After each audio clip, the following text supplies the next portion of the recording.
Hello and welcome to another episode of Clear Hair. Let's get started. Thank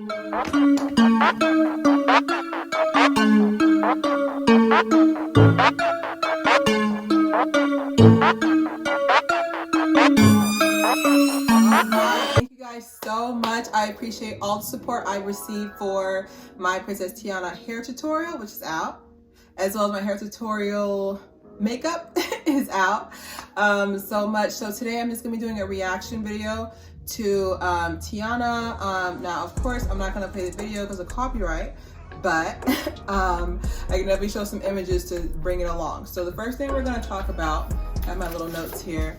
The first thing I'm going to talk about is the fact that it was released in 2009 and it set the world. It was like a cultural reset. We're just like, wow, like it was like one of the, it's not going to be a History Channel, but it was one of the last few of the movies that they're actually using animation. Now they have movies like Moana and Frozen, you know what I'm trying to say. So now it's just like, I think it was like, I really feel like it was like one of the last one of the last ones that got released.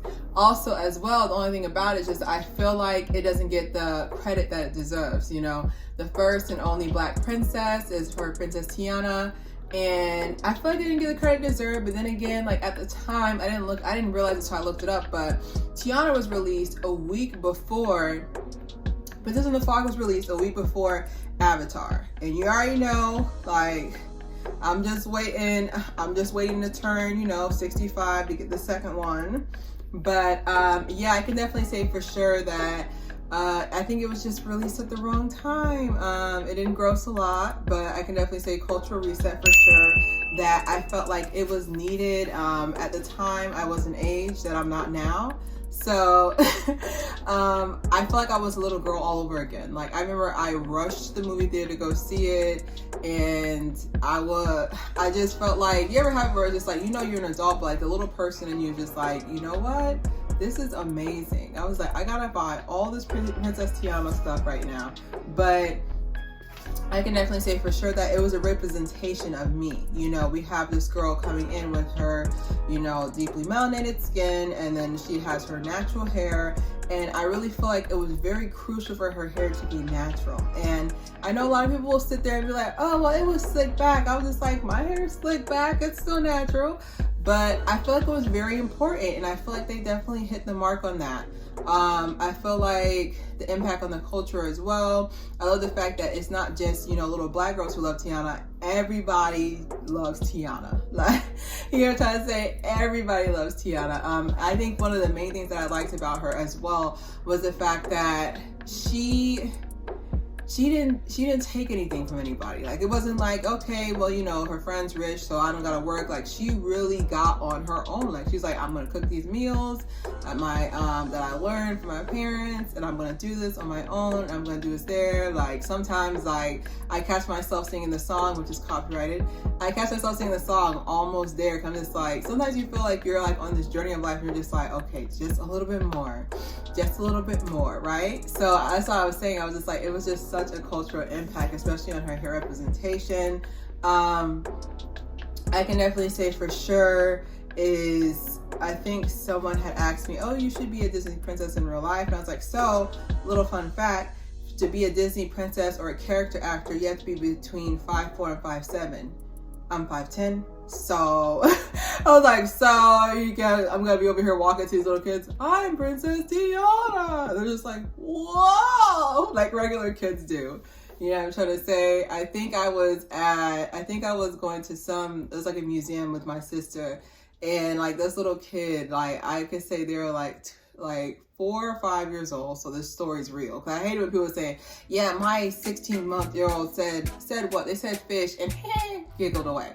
Anyway, they're like 4 or 5 years old, and they're like, you're like a statue. And then I was wearing a gold dress, a golden statue. I was like, thank you, I'm real. He was like, oh, you lying. I was like, yes, I am. But I can definitely say I understand why the Disney princesses are 5'4" to 5'7".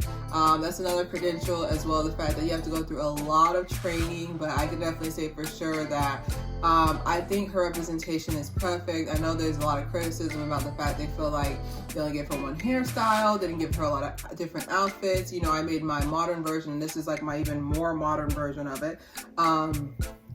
But I definitely feel like for sure that like a lot of people felt like it wasn't a good representation. And my thing is that when I was younger, I think I was claiming, what's her name? I claim Jasmine. I claim with the colors of the wind, Pocahontas. I claimed her. I was like, I just gonna claim anybody whose skin tone is darker, you know. But I can definitely say for sure she doesn't get the credit she does. Like one of the reasons why I created my tutorial, because I was just like, I should see like a whole wall full of, you know what I'm trying to say? I should see like a whole wall full of Princess Tiana. Like I want to say impersonations, but definitely for sure, like I was expecting to see like a giant wall of just keep scrolling, but I think from what I've seen, I think I've only seen 7 hair tutorials from melanated women, and I was just like, I'm number 8. So it's just one of the things where it's just like, I really feel like I'm on this journey right now called life. That's so corny, but I feel like I'm on this journey right now where I feel like I am putting videos out that I don't see. You know, like with Princess Tiana, I counted maybe 3 popular ones and maybe 7 in total. I'm just like, this doesn't make any sense. She's the first and only Black Disney princess. I need a special on each person's page. That's your homework tonight. A special on each person's page dedicated to Tiana. Like, I feel like she's not hyped up enough. That's why I was like, I'm gonna make this whole thing. You know, thank you again to Amor, like, with helping me with the idea. But I'm just like, I don't understand why she's not giving this like whole whatever. But so it looks like, you know, of course, you know, I don't believe rumors, but it looks like in 2023 they're gonna have an animated series on Disney Plus, of course. And that's supposed to be coming out next year.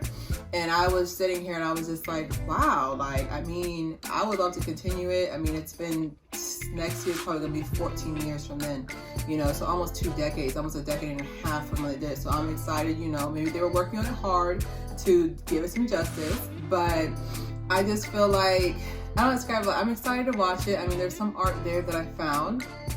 Yeah, and it was so dope. Like, shout out to the artist. You know, I'm trying to say shout out to the artist. I want to definitely make sure to get their credit because they did that, you know. But definitely when I saw it, I was so happy, you know, like to see a Black Disney princess. As well as another point that I wanted to bring up too is that is there going to be a live action? Honestly, let's say they were just like, Claire, we saw your thing. We want you to be in the live action. I was like, a couple of things. I cannot sing. Okay. I can do hair, I can slick a bun down, I can do math. Singing is not one of them. Like, God was like, I'm gonna make you 5'10", I'm gonna make you creative, but the singing, there's a max. There's gotta be a max. You know what I'm trying to say? So definitely can't sing, and I feel like the person who's gonna play Tiana needs to sing. I think I want to say Anika Noni Rose. I feel like I'm saying her name incorrectly, so I hope when I edit it, I'm going to correct it. But definitely for sure, I feel like she's still young enough, you know, the melanin's helping, but I feel like she's still young enough to play herself. You know, the voice actor for Tiana, I feel like she'd make a great live action. But do I want to see a live action? I would say yes and no.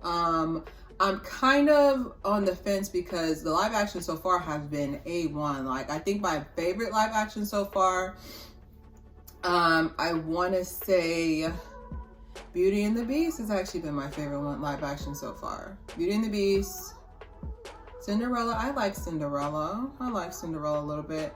Aladdin was just oh my god, the colors. You know I'm obsessed with colors. My whole channel is in color. But definitely for sure, I would say that I would love to see a live action. I don't know when we're gonna see it. I feel like they're gonna try to see how the animated series does next year in 2023, and then I think they'll go from there. But it's just gonna be so exciting. Like, I love hearing of you know, basically Tiana was the entrepreneur before entrepreneur was a thing. You know, that was back in 2009.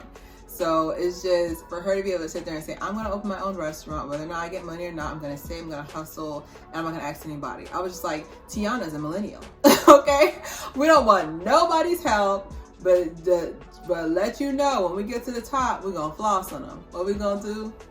We're gonna floss on them. But I can definitely say for sure that I'm so excited. Thank you guys for your support so much. If you have any other points you want to make about the movie, any other points you want to make about Princess and the Frog, definitely put below. You know, this is my little commentary on you know, the impact on the culture and everything like that. But definitely for sure, don't forget to subscribe, share. It's Claire Haire.